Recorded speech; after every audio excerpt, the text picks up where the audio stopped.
You ready? Let's go. Welcome. I have no idea what's going on, guys. This could be a major fiasco.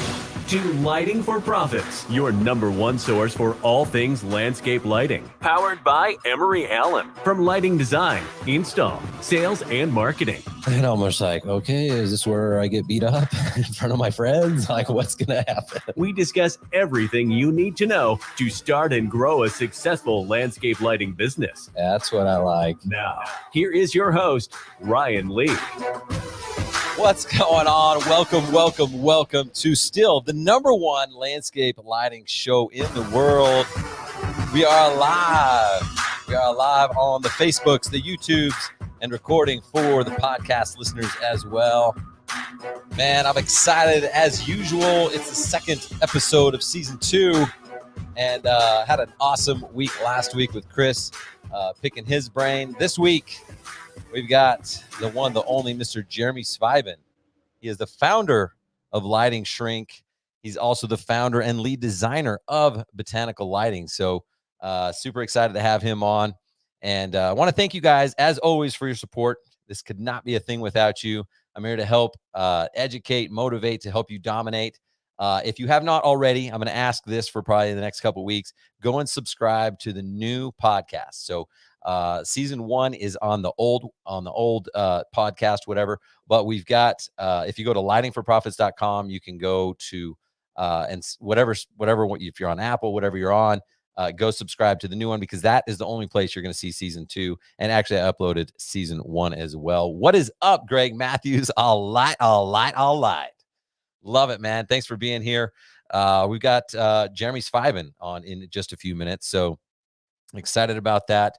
A couple of housekeeping messages, whatever you want to call them.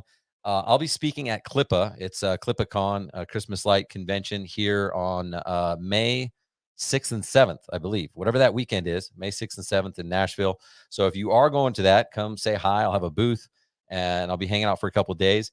And then just this last week, I think it was this last week, I announced the dates for the Landscape Lighting Secrets Mastermind. Now, it's going to be July 28th, 29th, and 30th in Park City. As some of the members say, Paradise City. That's right. Take me down to the Paradise City. Park City this summer. But the key is you have to be a member of Landscape Lighting Secrets to get the invite. So it's only Landscape Lighting Secrets, and we'll probably have a couple of vendors there as well. But listen, if you want to come to the first ever, it may be the last, I don't know. It's going to be the first ever Landscape Lighting Secret Mastermind. Obviously, we're going to talk business. We're going to have some fun. But I'm renting side-by-sides. We're getting up in the mountains. We're going to a Utah Olympic Park. The Olympics were here in 2002. We're going to sled down. They have these tubes where you tube down Olympic long hill jumps. We're going to alpine slide. We're going to zip line. We're going to have a lot of fun together too. So not just a matter of business all the time. We are going to have some fun and are going to network as well. So you got to be a member of Landscape Lighting Secrets. But I just wanted to announce it because it's going to be badass. So what is up, Chris? Good to see you, buddy. Thanks for being here. Okay, well, listen. I want to tell you a quick story, a personal story that happened to me many, many years ago before we welcome Jeremy on. And guys, stick around, because Jeremy, like, we were talking pre-show, and I'm like, wait, stop talking, because like everything he says is gold. So stick around. You're going to learn a lot, I promise. And if you don't, we'll give you your money back.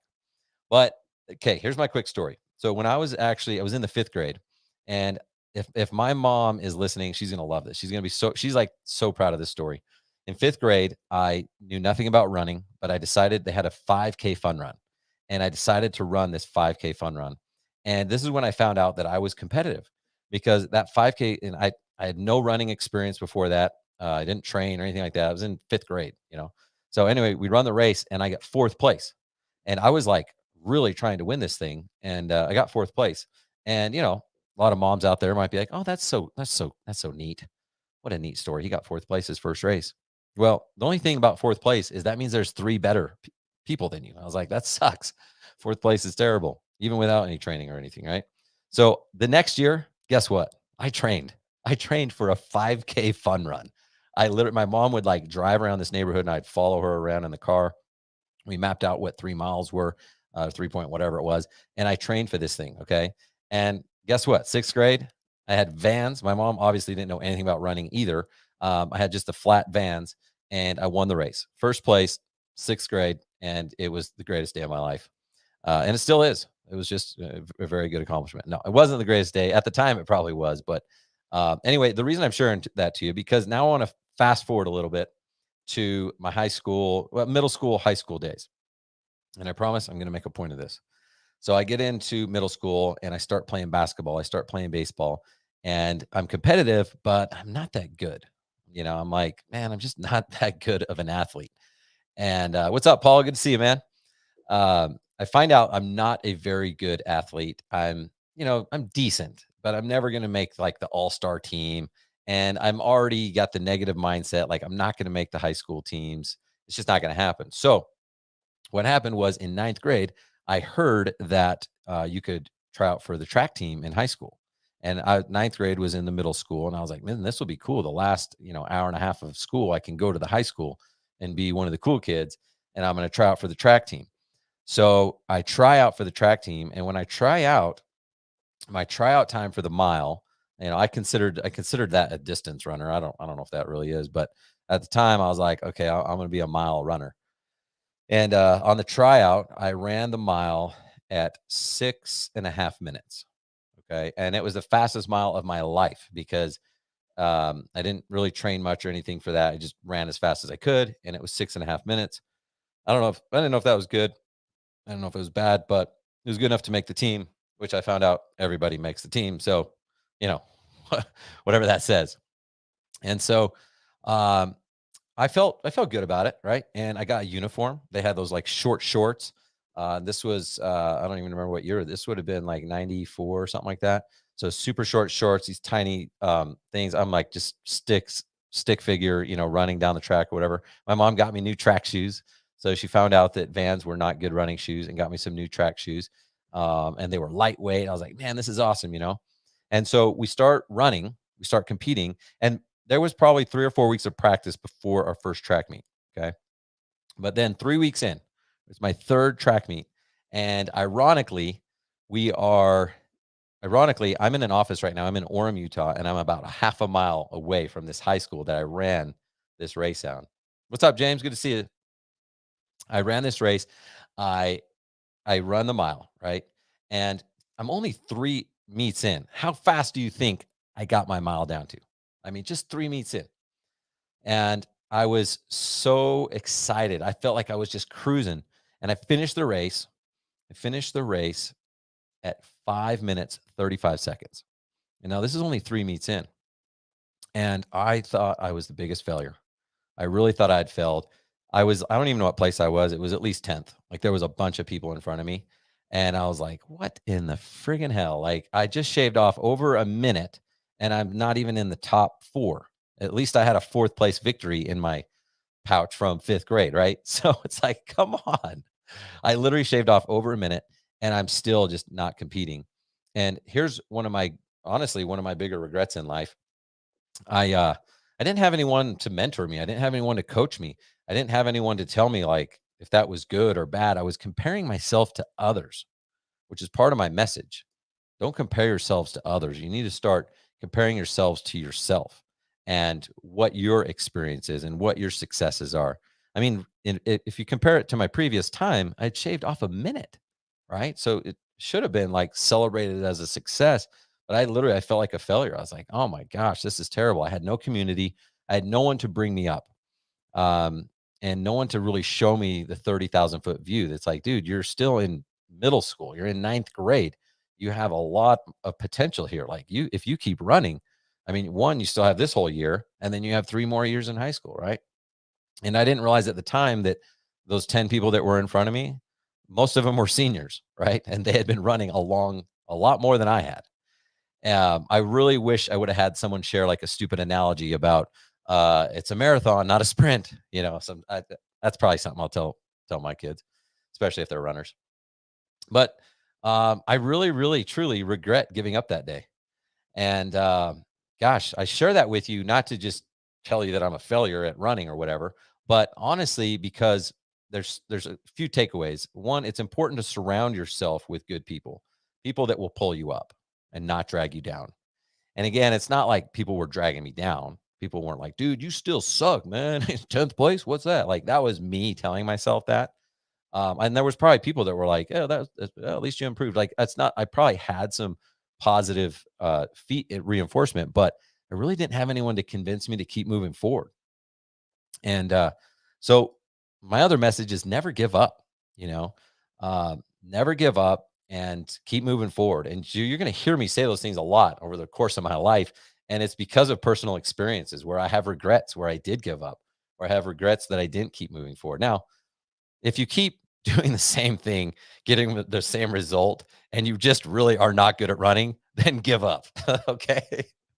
But if you keep getting better, then who cares if you're 10th place? Like, because you're getting better, right? And don't give up. I was just kidding, but maybe.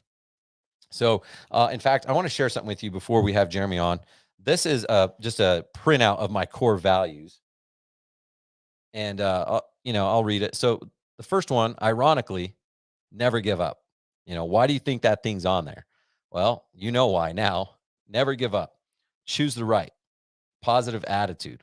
Accountable. Fun. Seeks excellence. So these are things that I need people around me to represent. If they don't represent these things, I really don't have the time. I don't want to spend time with these people, and I surely don't want to hire them, right? But this is something I use. This is like my hiring map. Like, you have to have these 5 things if you want to work with me, right? And then I'll just read my manifesto real quick, and then we'll get Jeremy on. I know that's what you guys really wanted was Jeremy, so I'll stop talking. But my manifesto is this: we believe in bettering ourselves. We believe that by helping business owners become better at what they do, we can change the world. And some of you guys have probably asked yourself, like, what the heck, who is this guy? Why is he doing this? And this is one of the reasons, is because I do believe in bettering myself, and that if I can help others, I can change the world.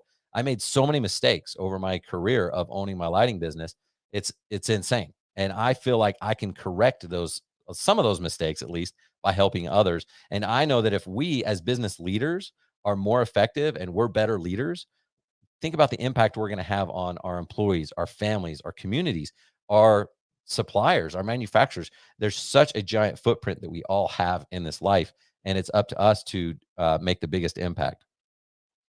And then finally, we will never give up. So then the rest of my manifesto contains my core values. So we will never give up, and will not stop until the job is finished. We will always choose the right, even if it means more sacrifice or less gratification. We will perpetuate a positive attitude even when life and work get difficult. We will hold ourselves and others accountable. We will make it a priority to always have fun, and we will not settle for mediocrity, and will always seek excellence in all that we do. So if you spent any time around me, you guys hold me accountable. If I'm not representing those things, hold me accountable, let me know. So that's enough about me. I hope you guys will take something from that. Never give up. Keep moving forward. Stop comparing yourselves to those around you, because it doesn't matter. It doesn't matter about your competition. It doesn't matter about how another lighting company is doing or sales or anything like that. It only matters that you're seeing improvement, right? So make sure you guys hold on to that advice and apply it. That's the biggest thing. Make sure you apply it. So I don't know, guys. Is it time? I feel like it's time. Who is ready? I wish we had like Michael Buffer announcing, ladies and gentlemen, it's time to welcome our guest. Let's do it. What say you? Are you ready, Jeremy? Let's go. There he is. What's up, Jeremy? Welcome to the show, man. Thank you very much. I enjoy talking about this industry, so I'm always thankful to talk with everyone about it, and certainly you. Man, I'm extremely grateful for our relationship because we are both passionate about the lighting industry, and I'll be more passionate if I can turn off the music. Yes, so now I'm much more passionate, but we're passionate about it. We have different strengths, I feel like, which is cool. And so when I talk to you, I learn things. I'm like, okay, I'm looking at life in a different angle, and I love that. So I'm extremely grateful for our relationship, and thanks for being here, man. Oh, you're welcome. And I had no idea you were going to go into your manifesto. And I think some of the guys that I've known over the years, when we first started in the lighting arts, we all really did it out of passion, and we had to really abide by best practices because it was the only way we were going to survive. We needed the next job so bad because we weren't getting the leads everyone gets now. We were basically educating the market on if there was even something you could do with lighting. Right. And to hear you say all that is so cool.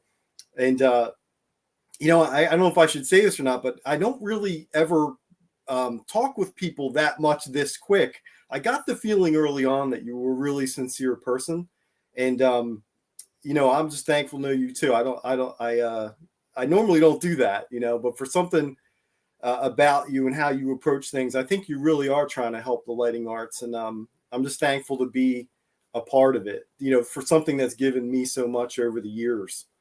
Yeah, man. No, thanks for paving the way. Tell me real quick. I know you're getting old, so you've been doing this a long time.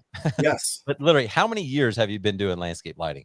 My family business is electrical contracting. So I'm not that old. I'm 51. So my family business is electrical contracting, and we were taught you have to work at a young age. So I worked in electrical contracting, digging trenches, pipe, wiring fluorescent lights through my teens. And then how I learned about Bill Lachlan and nightscaping, Rob DeShino, all those old school guys, was my father and I started to not get along. So I wanted to do my own thing. I ended up working in a nursery. And that's where I met Bill and Rob from nightscaping, because they would actually go out and do road shows. So that puts me 43 years. So, but, you know, I owned Botanical Lighting for 30. My wife and I started it in 92, 93. But the first part was working for somebody else. Man, did we mess stuff up. It's embarrassing, man. Woo! My own father messed stuff up. Voltage drop is a real thing when you're dealing with halogen. Oh, big time. He actually overrode me on a few things. I said, Dad, I think we got to look at these manuals a little bit. No, it'll be fine. You know, it was so embarrassing. I think one of our first big league jobs. Oh man, because I wasn't going to disrespect my father. I let him take the lead, and I ended up losing the account. You know, it was very embarrassing. But about 43 years all in. Okay, just cool. Watching and had your lighting company. The reason I want to ask you about that is because a lot of people that have already been in the industry or used some of your product or been to some events, they know who you are. But we have a lot of new people in the industry. And like for one, I've taught a couple of like in-person workshops on how to install lighting. And one of the connections I show them how to use is lighting shrink. And I realized the other day, I'm like, you know what? Yeah. I just said lighting shrink, but I didn't say like, and by the way, this company was founded by Jeremy, who owns a lighting company. He's been doing this had his own business for 30. He's been in the industry for 42 years, which is important to know, because it's not like you're like, you know what, how could I profit off of an industry? Like you actually were solving an actual problem that you were having in your business. So I wanted to just make sure we connected those dots for everybody. Yeah, lighting. We were scared about losing Botanical Lighting. We learned early on, because at that time when we really started looking at connections, we did what everyone else did. Kichler quick discs, the press connectors. The Kichler they had a round one, and then they also had the rectangular one. Obviously the ones that came with the Malibu lighting that we never put Malibu in, but you know, you would see them around and we'd have to service them. So that was really the connection. So Bill Lachlan used to use a yellow walnut, and if James, you're out there, James did this really cool doll. I'd like to know if that's still. He did a figurine out of wire nuts. I think it was you, James. Oh, really? That's if he ever has a picture of it. But over the years, we started to realize that this wasn't going to work. And how it all started was Bill would teach us to take the wire nuts, make them as tight as you could. Don't twist them first. You know, twist them with the Scotch lock, I believe they're technically called. And then you would put them up in the stem of your fixture. So at least they were bell side down, you know, but over time the ants would get in there and the moisture would wick up. And we realized early on that wasn't the case. You know, kind of a fun fact, Lighting Shrink is 2 years older than the Ace. I actually called Bill about 2 years before he had passed. I said, Bill, the Ace connector is actually a solid wire connector. It's meant, as it screws down, to bite into something and give it grip. Stranded wire will tear those first few strands if the barrel doesn't break on you, because now there's some aftermarket ones that are really cheaply made. And he knew that. And I think early on he said, listen, Jeremy, I'm so far into production with this, and I still think it's a really good connector compared to everything else. And I said, yeah, Bill, I agree with you. You know, it's better than what we were doing by far. And that's kind of a cool inside story. So I, at that point, was using our process with botanical lighting already, because we knew that we were getting melting of wire nuts. Hey, here's something interesting. Maybe it's still right on my desk. Oh, look at this. Oh, random. Everybody see that? That's actually a burnt Scotch lock. Can everyone see that? Can you see it? Hold it over your right face. Here. Yeah. There you go. The connector that started it all. But started it all really meant nothing. I only started the process of trying to find a heat shrink manufacturer that would make enough ooze for us. That's really the key. It comes out like a gasket. The ooze is your gasket. So the more ooze you have, the more gasket you have. And the longer you let that ooze go down the conductor, the outside of the jacket, the more protection you have. So it took us a long time to get that. Let's talk about that for a minute. Would you say is that kind of a common mistake? Like people, because the thing is, it takes a little bit of time, right? And so I could see about a minute. And then 40 seconds they're in, they're like, it's been about a minute. Yeah. But they've got to see the ooze coming out and not get impatient, right? I always say you want to heat the outer environment about a fist away from the work. Really get that heated, because the inside heats faster than the outside. So not that it constricts it fully if you completely heat it, but you can get the outer jacket to slow down the adhesive flow on the inner. So I just kind of hang back and let that inner adhesive flow. And then I shrink the top of the jacket, which is really for abrasion resistance. The outer jacket is really for a carrier for the gasket on the inside. And when you put it in pavers, risers, treads, walls, man, lighting shrink is awesome, because you really don't have to go back. And that outer jacket stops that exposed aggregate around here we have freeze thaw. Hey, so do you. But in the warmer climates, you don't as much.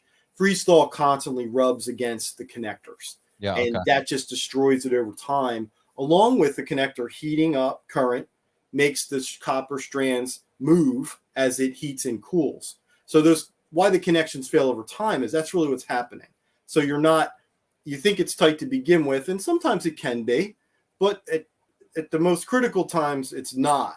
So you just want to go with something like the lighting shrink process. And we kind of went circuitous, is that a word? Around here.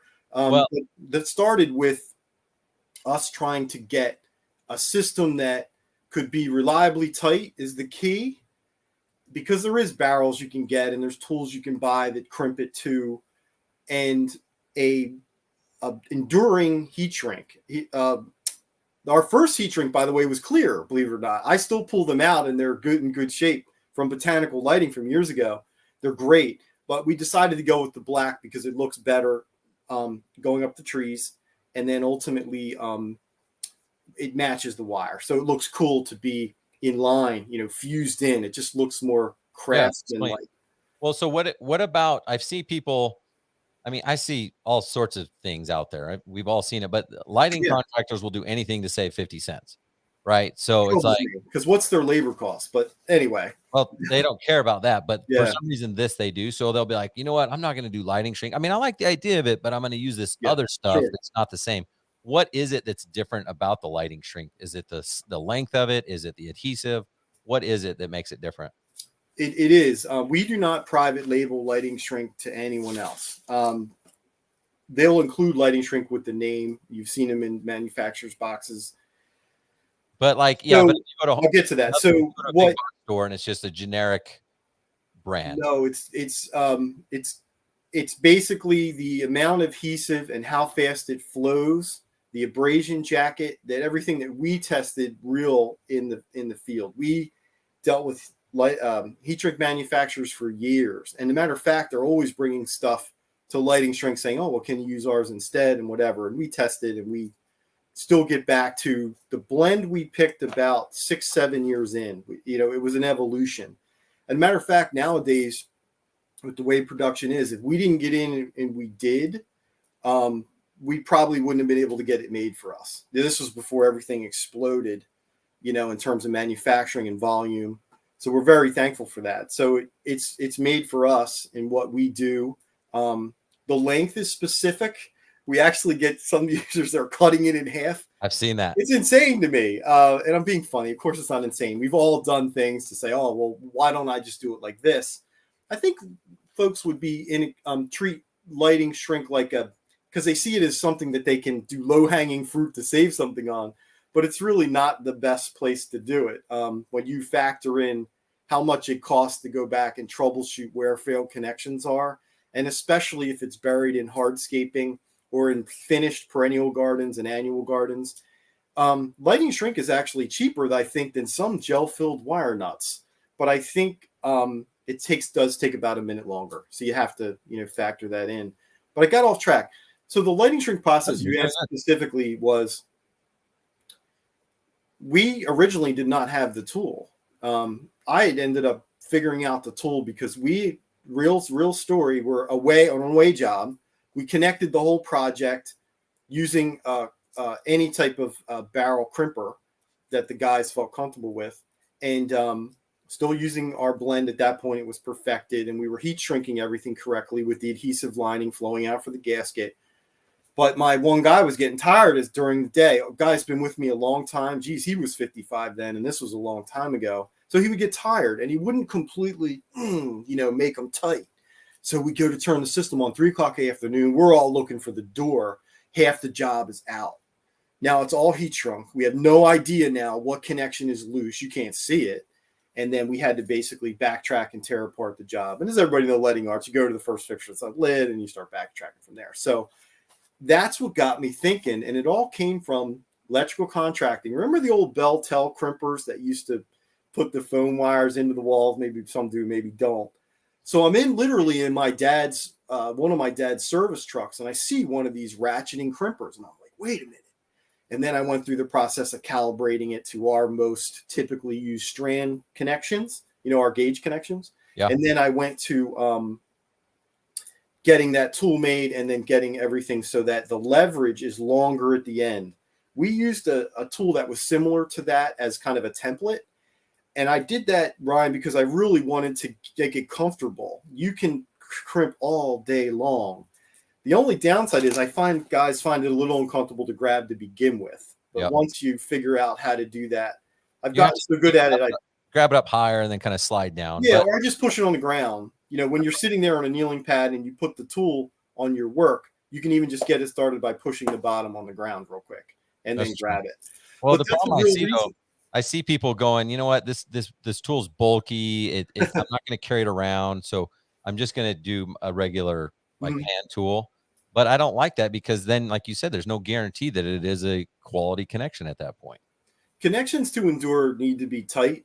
That's the first thing. I mean, even if half these connections done were tight and you didn't put anything on them, we all know that that's going to last a minute. But then, as you know, as the water intrusion gets in there, with the expansion and contraction of the copper strands by just the current flowing in and out of the wire, over time blows apart the connection. Now, most companies aren't 15 years old in lighting. They just aren't. Everyone seems to be 15 and under or 18 and under. The real test happens when you get to those cycles over time. And then it's bad. You'll have a lot of failures. Now, some will say, well, a client will expect their system to fail within a certain amount of time anyway. Yeah. That's one way of looking at it. It actually lasted 15 years. I didn't believe you. I thought it would last 3. But there's other fish to fry. You want to move your fixtures around and change your Kelvin maybe if the plan has changed, or the lumens if the composition isn't balancing. Don't mess with the connections. That's just crazy to me. That's the last thing you want to be working on to get paid for a client. And we'll get in, by the way, to the maintenance. I think everyone wants to hear about how botanical lighting has backed into sideways, forward, and upside down and around, got into a maintenance program. But that's how lighting shrink started. We started because we were terrified that we were going to lose botanical lighting. And I don't know why other manufacturers of connections have the confidence to think that they can make a low voltage lighting connection. They actually don't do them. I see so much new stuff come in the market. I'm like, that ain't going to work. It's just, I think soldering, I always say this, and if my maybe is honest, and whether it's right to be dishonest or not, you sound sincere. I am too. If you can solder your wires, absolutely. That's the way to go. But you still have to seal it in something. So do you seal it in the gel? Do the caps come off? All that stuff. Lighting shrink is it makes it reliably tight. It's a tin coated copper barrel. Sometimes I think someone was trying to say it wasn't copper, but it is. It's tinned so that when it's in your bulk tray, it doesn't oxidize. It's tin coated copper. And then the adhesive is 4 inches specifically plus, because that's the carrier that you want to center with the connection, and that delivers enough gasket down the length of your connection. Okay. So it's pretty simple. Don't cut the thing in half. No, please. It's 4 inches for a reason. It's $1. It's $2. What are you saving? Ratchet tool. Use the ratchet tool.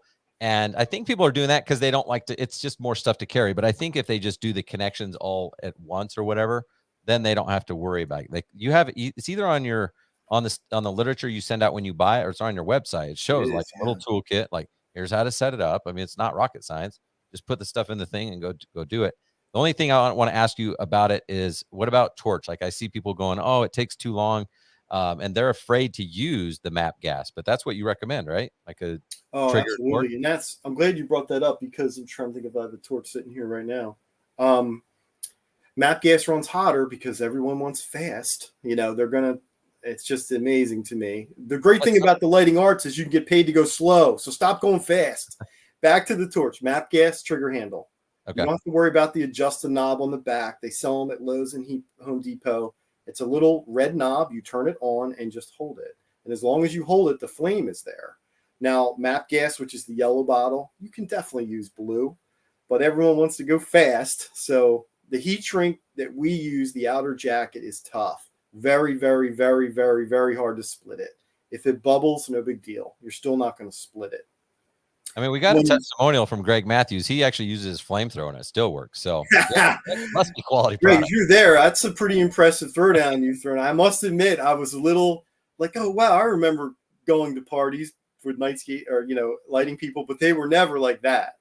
Very cool. This was a one of a kind. Very cool. Okay, so let's transition. So the torch, I mean, like I said, because some people are like, well, I'm afraid to use that. They want to use an electric one, but use the man torch. Well, it's really safe. The second you release the trigger, it goes out. You don't have to strike anything with it. And thank you for bringing up the toolbox, if I may. We specifically have a lighting shrink toolbox. So put all your bulk sizes in the bottom so you know if you're running out or not. And then in the tray at the top, torch, strippers, crimper, and your button barrels. You can put them in a little pill container or leave them in the tray. Take that, walk to your fixtures. It's all right there. There's nothing carrying around. If you're still using a bucket, that's cool. But you don't really need much else other than the tray. If you carry around a tray, they sell them at Lowe's. A tray might be a little better, except for when you go up a tree. And then we recommend shrinking on the ground, keeping your moonlight fixtures or downlight fixtures on the roll of the wire on a rack that rolls. And then as you pull it up the tree, it's already shrunk and it's making it the perfect length to get down to the ground. The only time that doesn't work is if you have multiples up in a Y branching and you do have to do a connection up in the tree. But that's probably few and far between. And then you just have to make the connection in the air or come up with some type of guesstimate of how long that your Y branching is and still shrink on the ground and bring it up with you. Great. Yeah, great advice. Okay. Cool. Well, we're going to move on from lighting shrink, unless there's like, you have like a last minute sales pitch you want to do on it or anything?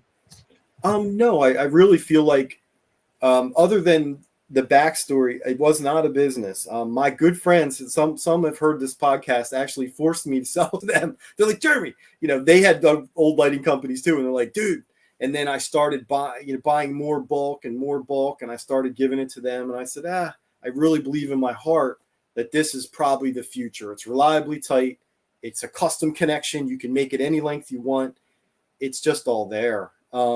We do get gel that fails too. We have never had a failure with lighting shrink if you heat it 1/8 of an inch to 1/4 of an inch out of the end. Every once in a while, we see that they're not fully doing that, but for the most part, it's fairly foolproof. So back to what I mean, we sell lighting shrink candidly. I think I mentioned this to you. We don't really make a lot on it at all. We really did it initially for us and then the industry. At some point, I should probably raise the pricing. It's probably a $3 or $4 connector. Listen, when I talk about raising your prices, I'm talking to the lighting design. So botanical lighting, yes, raise your price. But lighting shrink, no, don't raise your price. What do you I think it's cheaper than the pucks with the gel in them and all this other stuff. And by the way, I guess I'll kind of end with this. We have every single ferro connector everyone's ever used sent in to us. I should say, Phil, every single connector in the market that is available has been sent in to us. See, so I have a copy of them all. I look at them. I go, well, are we still being sincere, which is what you just talked about? And we are. I just can't say enough about it. Check the connection box. It's done. Move on to something else. Refine your art. Refine your relationships with your manufacturers of fixtures. Refine your relationship with your suppliers, your clients, getting into maintenance. I think that box is checked for now, and get into something else, some other aspect of your business. Well, speaking of, let's talk about maintenance. Okay, cool. This is a topic that I think the majority of the lighting industry struggles with. Yeah. Especially when you're starting out, like no one ever tells you about it or anything like that. Mm-hmm. You just don't assume. You're just like, well, you don't know anything about it. So it's a very reactive thing. And we agree that it should be very proactive, right? Yeah. But what is the best way in your experience to set up a maintenance plan? What is the best way to approach this? And I'm glad you said it like that, because I'm always sensitive. I know that everyone out there, if you ever catch this podcast, you're listening now, are very passionate. I don't know why this group of people get so upset, but maybe I do, because I get upset sometimes too. Okay, how I do it is, I think you and I talked about this the last time we talked. If you wanted to go review that, you want to do it in this particular way. And for me anyway, I do it like this because I have a ton of reasons. I'm just going to look at my notes, because this time I want to be more exacting than I was before. Sure. One of the first things that I think it's important to make a point of is understand your market size. How many homes can you possibly, and businesses and properties, can you present to? Could be properties like if it's an outdoor museum, or really get your head around that, because it really ties into the next thing I'm saying. And understand how many billable days you have in your market. This is super huge, because it makes a point about maintenance. Is it 200? Is it 180? And what I mean by that is, you have a crew, whether it's you or another crew, how many days can you really put in work? I thought it was 365, Jeremy. I was blown away when I did this math, and I keep redoing it because people keep asking me about it. I'm like, damn, I'm trying to squeeze another day out of it, and you just can't seem to do it. So you have about, in our market, it's somewhere between 180 and 200. So I'll just say that out there right now. And if I'm losing everybody, I'm just going to try to get through this as succinctly as I can, so that I hit all the boxes. So now that you know how many installable days you have, and Ryan, you may be able to give a more refined estimate to this, but here's what I think ours is. It's 5.5 hours to do a round trip on a new person. So they call in, you talk with them for a little while, you go to meet them, you put together a design, whether you stay there or present it or not, and then really talk to them again. It's somewhere around that range. Our territory is a little bit bigger than others. You're talking for a new estimate? Correct. Round trip, from first time you see the message to they've signed a design and installation agreement with you. Sometimes it's, again, everyone, whatever yours is, but I really urge you to understand that number. And I call it, a round trip. So now that you now have this client and they're really valuable, it takes you that time to design and install and meet and present. So whatever that number is for you. And this is where the eye opener came for me, because then when we start to think about when you already have this client and now you're going to do maintenance for them, you don't have that anymore. That number's off the table. So now you're experiencing this tremendous efficiency of deployment. So how I would write your agreement, and I'm going to just do this generally because I think everyone should do their own timing and maybe pricing, but we break it down to the half an hour. So the first time we show up for the half an hour, we do not give any kind of discounts. No discounts. We say our first hourly rate is this, which covers the truck showing up and the first tech, and he's always more expensive. And let's just pick a number for argument's sake. It's $89 for the first half an hour. And you also have a second number for a digger helper, and that can go into perpetuity. You kind of make it plural. digger helpers is much cheaper. Let's call that, $38 a half an hour. So now you've covered the first half an hour with an employee, 2 employees, different pricing rates. Then that allows you to bill as you're there for your maintenance, no matter what happens. We early on, we would say, we're going to give you a set number. Oh my goodness. Well, a wire had gotten cut. Well, we didn't know that. So we'd be out there, oh my God, scratching our heads. Or we come to find out the landscaping was done. There's an irrigation repair. They put in a dog fence, on and on and on. No one really cared to get a discount. No one really cared to get a value. Use that as a filter if they do, that they're maybe not the best client. Just bill them as long as you're there. And if you want to bill them for travel time, that's up to you.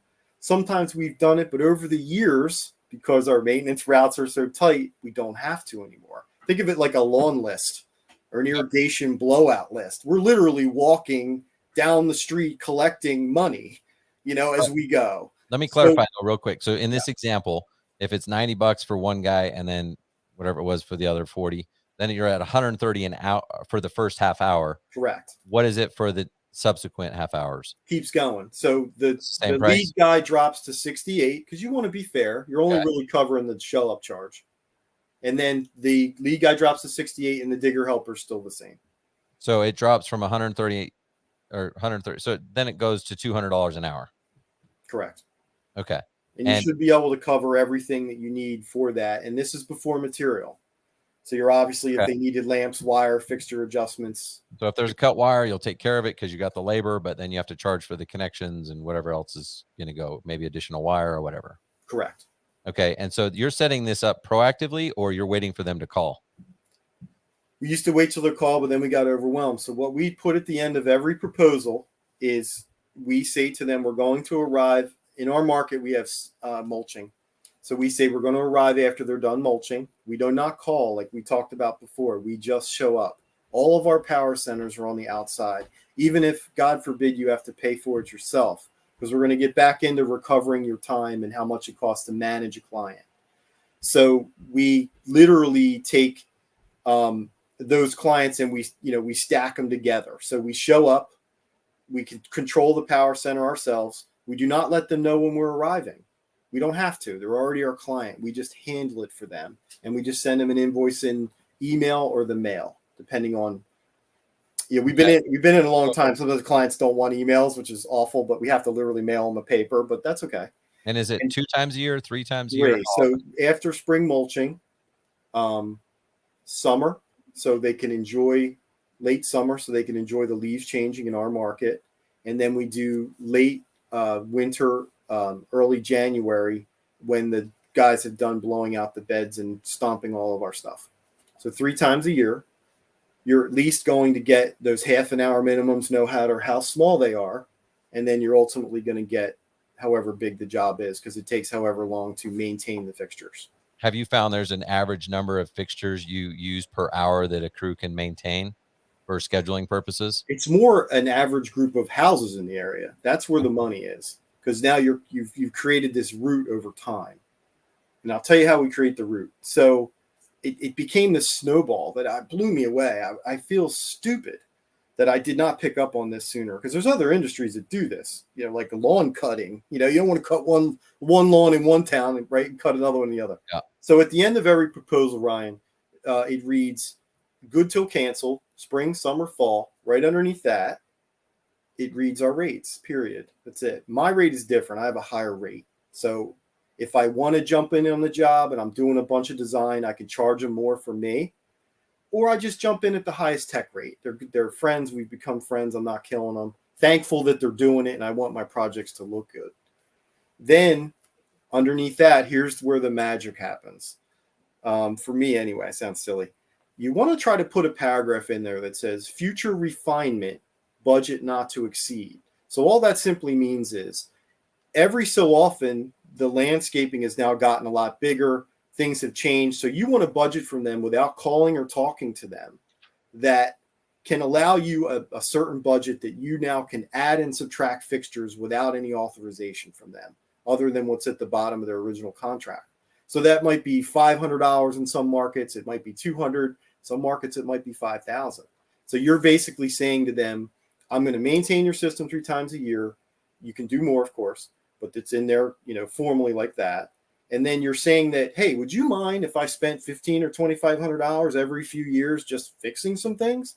You can do that? Oh man, I never remember to call you. They tore out that whole back, and you're there 3 times a year. You have the option to bill them if you want. You got to be ethical like you are and sincere. We are too. Tie goes to the client. If anybody watches baseball, tie goes to the runner. Tie goes to the client. If it's us or them, they always get the benefit of the doubt. If something goes wrong or whatever. And now what happens is it's pretty incredible. So every time you sign up a new agreement, you're trying to think about your routing, but every time now you've now at least added that first half an hour 2 rates to every client you have 3 times a year, and you've just signed up a certain amount of work at a point in the future that you don't even have to ask them about. And by the way, if you're listening, route equals route.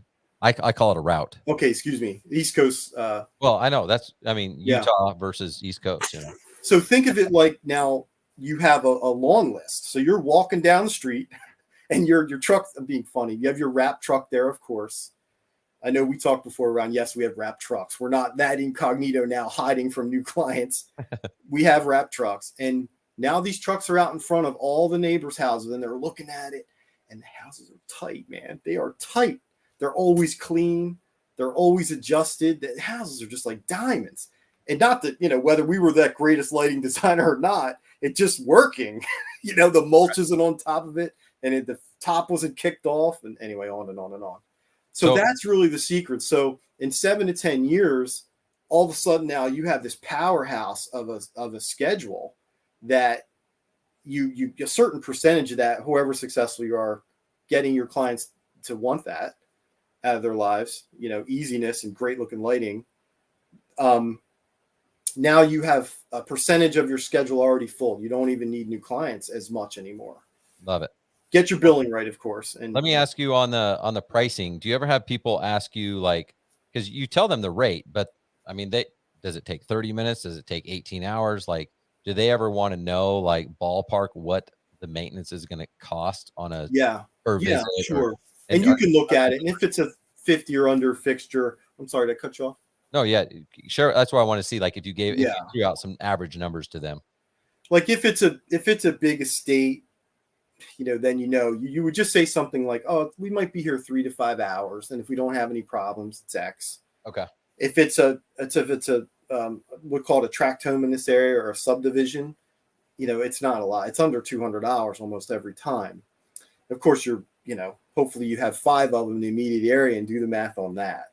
Yep. And it's a minimum. So if you're done in 15 minutes, you get to go to the next house and make another $100 to $200 before parts. Let's say you had just finished up maintenance last week at a property, and they call and they're like, oh my gosh, it looks great. And then all of a sudden they call a week later, and it's like, hey, we got a light out. They don't know if you missed it, if it went out after. Is that billable? Is it the same rate? How does that work? It is billable. Absolutely. We do not change out every light. Some companies do that. They used to do that a lot in halogen. They flip everything once a year. I personally, will look at that and go each case in its own merits. It's fairly rare. What's an odd thing that I found in our market?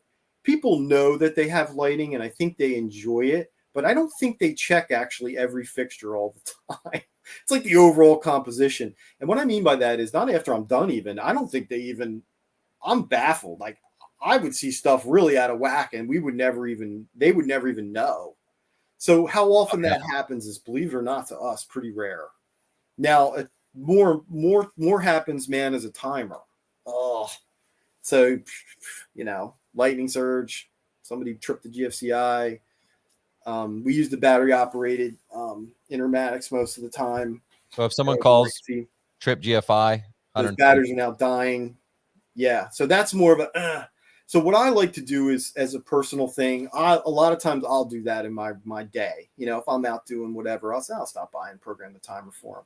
Always send them an invoice with a discount or no charge, though. Don't ever do anything without them knowing about it.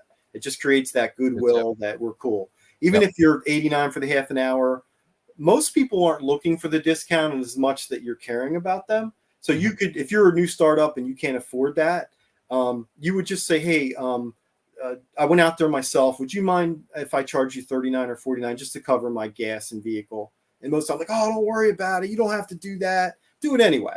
But at least it's, you're creating the relationship that you're a business and you're there for them and you're a designer and you're an artist and you're an installer. So that's always, you're creating that. We're not necessarily friends because we're a business and we have to get this, compensated. Does that make sense? No, it makes great sense. One thing I want to highlight that you said, but you didn't emphasize it. Like, this is super important. I think you said it takes 7 to 8 years, 10 years. A lot of people expect, the magic bullet, or like, hey, what is the thing that's going to make me successful or whatever. And unfortunately, it's not a get rich quick scheme. Like this, it's business. It takes time, right? And so you're going to have to maintain those clients. You're going to have to build those relationships. And a lot of people expect it to be instant results. And that's why they don't look at maintenance as that, because it's like, well, I only have 2 clients. So, I mean, even if they're billing $200 an hour, it's like they're out there 3 times, for 3 hours at $600. They don't view it as very valuable, but they're not looking at it. Okay, 10 years from now, once I have 100, 200, 500, 1,000 clients that I'm maintaining, and now I have this residual income coming in. So it is amazing. And not only that, Ryan, that's your day when you can do a little more office work. Let's say you only have 10 maintenances. That's your office work day, or that's the day you're going to order material. So, and not only that, if you want to take,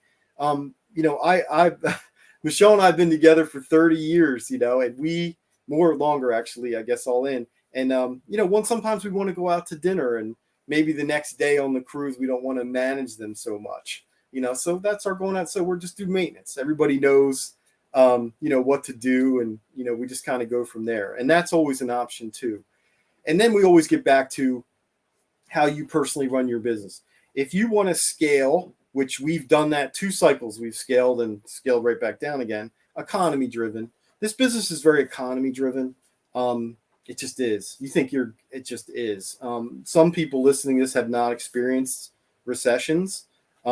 Maintenance is going to keep you in front of your clients. It's going to keep your truck in neighborhoods. And one funny thing happens in recessions. People really dig deeper. They do their due diligence deeper. They're going to hire you actually more. This may sound like a crazy statistic, but we found our quality of client really went up higher more in the recessions than in the go times. They're like, I don't care, just get it done.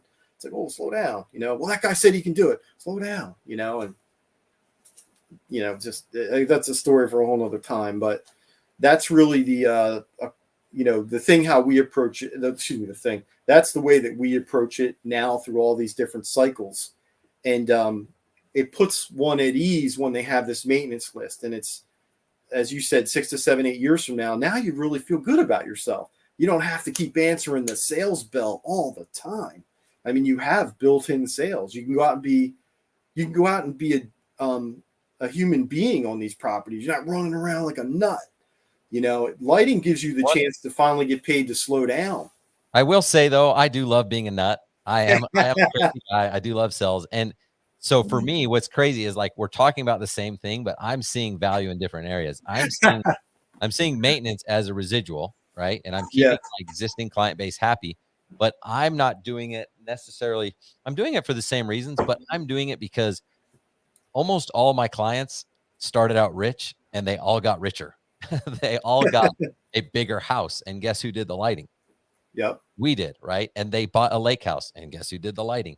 And so for me, it's such an awesome opportunity to get more sales, because I am addicted to it. I do have a problem, I admit it, but that's why, right? And if we didn't take care of them, if we didn't maintain them, I promise we would not get that job. It would be whoever they saw that day that they were interested.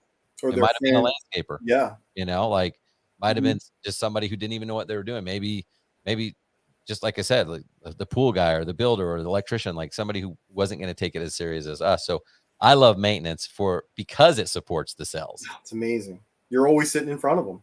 Yep. You're always, you keep reinforcing that relationship. There's a couple of other unintended consequences and benefits. So whatever supplier you pick and whatever lighting manufacturer you pick, you really want to pick someone that's just, like you are and how we try to be sincere. They're always trying to build better products, and they're standing behind their old ones. There is manufacturers out there that only want the money, and the same with your suppliers. So you want to just make sure that, hey, is this person going to love me in 10 to 12 years when I have big troubles with returns? So one of the cool things about maintenance is you can catch stuff early. Let's say whether you're an integrated or drop-in guy, I don't want to get into it, but you're going to have equipment failures, and you can catch it coming. You'll do musical lamps, right? Imagine I'm going to a long white wall, third light in fails, new lamp comes in. It's obviously going to be not subject to lumen maintenance value. Remember, the second turn on LED, it starts to dim in theory. And now you have this row of a white wall and it's not matching. You can take a lamp from somewhere else or a fixture wired in new, if it's the same specs, of course. Now you can match that wall and hide that new one on a planting or somewhere that you may have wanted it to have be more pronounced anyway. So maintenance catches all these cool little things where all of a sudden you don't have a 30 fixture failure job it's just a totally different dynamic at that That's point. a good idea. So when, we have L70, right? So when a lamp's at like 80 or 90, you're like, you know what? I'm going to take this dimmer one and put it on this smaller plant that they just planted. This is perfect. We call it musical lamps on the job. So whoever's, it's like, oh, wait a minute, we got to do musical lamps. So what do you mean? That one's out, we got whoop, whoop, whoop. And then it works. You have a smaller planting that you'll just light with that, and then correct with one that was already burning in an area that burning simultaneously with everything else in an area that is perceptible to the eye. Love it. No, I love that. Let's talk about lifetime value of a client. I've actually never done this exercise, but have you ever calculated the actual dollar value? Well, I guess a personal thought would be, I am getting a little bit older now, so I don't necessarily need the business is so strong and solid. I now am in the mode of, and you guys, you all get there if you can hang in there. I'm in the mode. Has anyone ever seen my website? That's a custom PHP site that I actually had made before they had modular sites. There's a reason we're not having Jeremy on as the marketing expert. Let's just say that. Okay. Anyway, I have a new website in the can for a year that I didn't launch yet because I'm like, I don't even want to be ranked anymore. And everyone, because if you take care of the clients you have, you're going to be overwhelmed in about 15 to 18 years. You just will be. There's no other way around it. And then you could scale, of course. I think I was telling Ryan earlier, I scaled one time in one of my cycles, and my installation manager and my designer left and got married and started their own company about 5 miles from here, which was fine. Again, don't worry about it because anything else I can do for you? I got you married. We're friends to this day, good people. But you have to plan for that in your career. It's going to happen. Lighting, the barrier to entry to lighting is fairly low. You don't need a massive amount of equipment and labor. You can do a lot yourself. So that's more importantly is why maintenance has become such a key driver for our marketing. We keep the clients that we have. We love them up. And just like you said, Ryan, I've been flown down to Florida on a private plane to do property there. I send the stuff ahead, and they receive it. And then I open up everything and then I put it in and I fly back. It's an amazing life if you can just hang in there and do the best you can do for every client. And don't be afraid. I think someone had to fire someone on one of these chat rooms. Don't be afraid that the first chance you get, if your business is starting to get a little stronger, just look at the people who you're going to fire too, and you don't have to maintenance them anymore, and just kind of get out of their worlds, So hopefully I didn't jump around too much. Did I cover a lot of the basics? No, absolutely. I've got probably the hardest question for you. Mm-hmm. Are you ready? Yeah, go ahead. Are Ginger you or Marianne? No. So what are your plans for the future, and are you ever going to replace yourself? Oh, great question. I already did that 5 times. I replaced myself 5 times. I guess again. Are you going to replace yourself again? So what happened to me in my 40s was I got really slick, and we made a ton of money in botanical. Of course, we did lighting. It was a lot of money in lighting. especially when everything's going well. I bought a golf course. I bought a fire protection company. I bought a magazine that I got free ads in for botanical lighting. You'd like that, Ryan. Nice. I negotiated full page ads. The leads were coming in. The problem that I always found and I always got back to is in the lighting arts. Are you ready for this, Ryan? In the lighting arts, you do not need to scale because you make so much money as a working owner designer. Just work Tuesday through Thursday. What are you doing? You're going to make a ton of money. This is and when the key is when you're young. Here's the key when you're young. If you can get maybe 31, 32 or under, get hooked up with a good financial planner.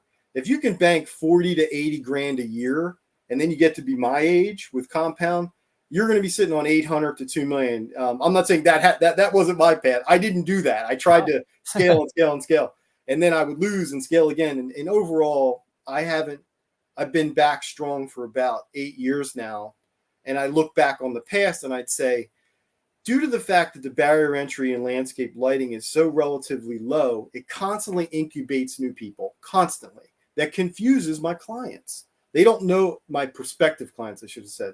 They don't know what makes a good lighting design installation or art versus another, unless I did one in their neighborhood. Listen to me, right? But I'm probably a little closer to making it look good than him or her. So there's always that constant new person coming into the market. And I just wanted to stop fighting that anymore, because you could make, 150 to 350,000 a year in your pocket if you just figured out a way to have 2 or 3 good helpers doing really great installations, maybe even doing a little custom lighting work. Like good manufacturers will make you some custom fixtures and finishes, which you can charge an amazing premium for, and your maintenance. Do the maintenance numbers, everyone. That's what I meant when I first started. Understand the market size of your area. How many houses really would hire you? Because, some markets guys are, I get it. They're only 300 to 500,000 homes. They're not going to pay you a ton to maintain their. I totally get that. They're the $100 to $200 visit people, if not less. But understand who your market is and really be. I think James would say, really be it to them. Now, if that's not your market, I get that. Then you're going to just change your model. You're maybe going to charge a little bit more, or you're going to try to do a little more volume. But at the end of the day, if you do this math, you are going to feel stupid that you just don't hyper focus on 200 or 300 clients once you get there. So that means, what was that? Jack Welch kept firing the bottom low performers in GE. And you don't fire your clients, if they're good people, but just try to figure out a way to replace them. Have to. Yeah. I always struggle with that. But anyway, you're going to be shocked at what you're left with and how profitable it is. Lighting, again, saves us all. It saves us all. You get paid to be an artist. You get paid to refine things, and people can see it. Irrigation, you can't tell if it's really leaking water underground. And a lot of the other arts too, whether it's outdoor arts, landscaping, painting, it's not the same. Lighting is it's just unbelievable. And that's why I like to give back, because no one's really a threat to me, because I am at this point now in my craft that I have enough going on because of my past, that if I lost a job to somebody, it does hurt my feelings a little bit, but I have such now a consistent machine behind me of my past that I feel like I'll be okay. Cool. Well, man, I can't thank you enough. I appreciate you sharing your wisdom, your knowledge, your experiences. It's been awesome. And just want to encourage you guys that are watching, listening. I mean, none of what he said is really awesome unless you implement it, right? And so he shared a lot of really good stuff. And now it's up to you. Do the homework, take him up on his challenge, go do the numbers. And also know that, you're not going to, you won't know if he's right until 7 years from now. So don't be the guy that's like, you know what? What was that guy's name? Jeremy Sviben or whatever. Yeah. And it's like, oh man, I should have listened. Just do it, and then you're in the position where you can choose what you want to do. And if that's the route you want to take, then at least you're in that position. Otherwise you're going to otherwise you're probably not going to make it 7 years, to be honest, because you're not taking care of your clients. It's just not going to work out. So thanks so much, man. Really, really appreciate you, man. Guys, go to lightingshrink. Is it lightingshrink.com? Yes. Yeah, lightingshrink.com. Yeah. Actually, I have a link in the post on YouTube and Facebook. So go there if you want to get some connectors. And Jeremy's awesome, you guys. Like, if you have any questions, he's always accessible. Reach out to him. I know even when people are doing orders, you'll talk to him and stuff. So thanks for being here, man. Yeah. Thank you. I'm thankful to give it in back to the industry where I can, where it's given so much to me. All right, guys. Well, awesome as always. Thanks, my friend. And you guys, don't forget, don't give up. Keep moving forward and do maintenance. Service your client. Exactly. All right. We'll see you guys. Till the next one.